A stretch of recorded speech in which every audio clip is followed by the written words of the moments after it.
नमस्कार, सुबह के 11 बजने को है। मैं हूं आपके साथ दिव्या तिवारी। खबरों की शुरुआत करेंगे गाजियाबाद की बड़ी खबर के साथ। क्राइम ब्रांच का इंस्पेक्टर सस्पेंड कर दिया गया है। अब्दुल रहमान सिद्दीकी को सस्पेंड कर दिया गया है। छांगुर गैंग से नजदीकी पर एक्शन हुआ है। हिंदू परिवार को धमकाने का आरोप लगा। मेरठ में धर्मांतरण का शिकार था परिवार। तो प्रदेश के सबसे चर्चित छांगुर गैंग के धर्मांतरण गैंग में मिलीभगत के आरोप और पीड़ित को धमकाने के मामले में एक कार्रवाई हुई है। आपको बता दें कि मेरठ से 2019 में गायब हुई लड़की के धर्मांतरण के मामले में शिकायत करने पर लड़की के परिजनों को धमकाने और चुप रहने की धमकी का आरोप है। मेरठ सिविल लाइन थाने के इंचार्ज रहते हुए शिकायत दर्ज करने गए पीड़ितों को धमकाया गया था, जिसके बाद पूरे मामले की जांच की गई और जांच में आरोपों को सही पाए जाने पर यह एक्शन हुआ।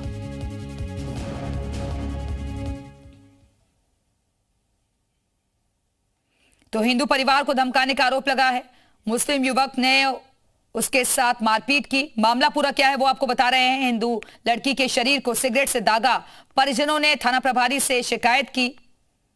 अब्दुल सिद्दीकी ने कोई कार्रवाई नहीं की। परिजनों की शिकायत तक नहीं सुनी गई। पीड़ित परिवार को लगातार डराया गया, धमकाया गया और इस मामले में अब एक्शन हुआ है। क्राइम ब्रांच का इंस्पेक्टर सस्पेंड कर दिया गया है।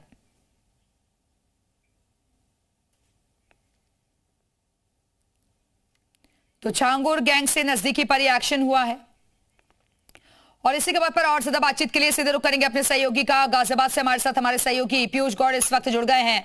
पीयूष, छांगुर गैंग से नजदीकी के चलते इंस्पेक्टर पर बड़ा एक्शन हुआ है।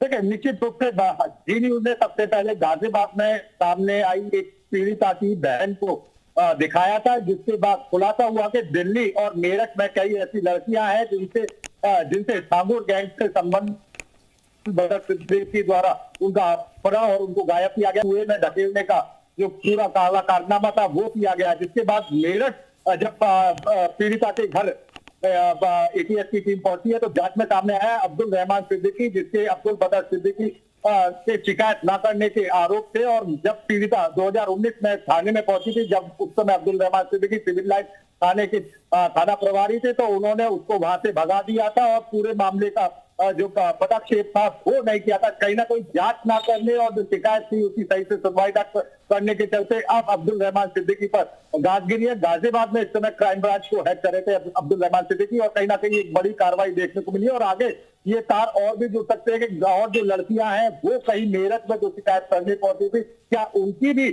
शिकायत नहीं ली गई थी या उसके मामलों में भी कार्रवाई नहीं की गई थी। बिल्कुल, यानी कि पीयूष, इस मामले में अभी और भी कार्रवाई हो सकती है। और क्या अपनी सफाई में अब्दुल सिद्दीकी ने कुछ कहा है? देखिए, निश्चित रूप से अब्दुल रहमान सिद्दीकी का कोई बयान सामने नहीं आया। हालांकि ये जो कार्रवाई है ये पुलिस की तरफ से, बड़े अधिकारियों की तरफ से की गई है और इसमें पूरी छानबीन के बाद 2019 में शिकायतकर्ता जब पीड़ित की परिजन वहां पहुंचे थे तो उस समय ये थाना इंचार्ज थे और उस समय जब ये इन्होंने उस केस की जो शिकायत थी वो नहीं ली थी, उस पर जांच नहीं की थी, तो अब्दुल बदर सिद्दीकी से क्या बिल्कुल, तो जो आरोप लगाए गए थे उस पूरे मामले में जांच हुई और जिसके बाद जांच में जो तथ्य थे वो सही पाए गए, जिसके आधार पर अब एक्शन हुआ है। फिलहाल के लिए बहुत बहुत शुक्रिया।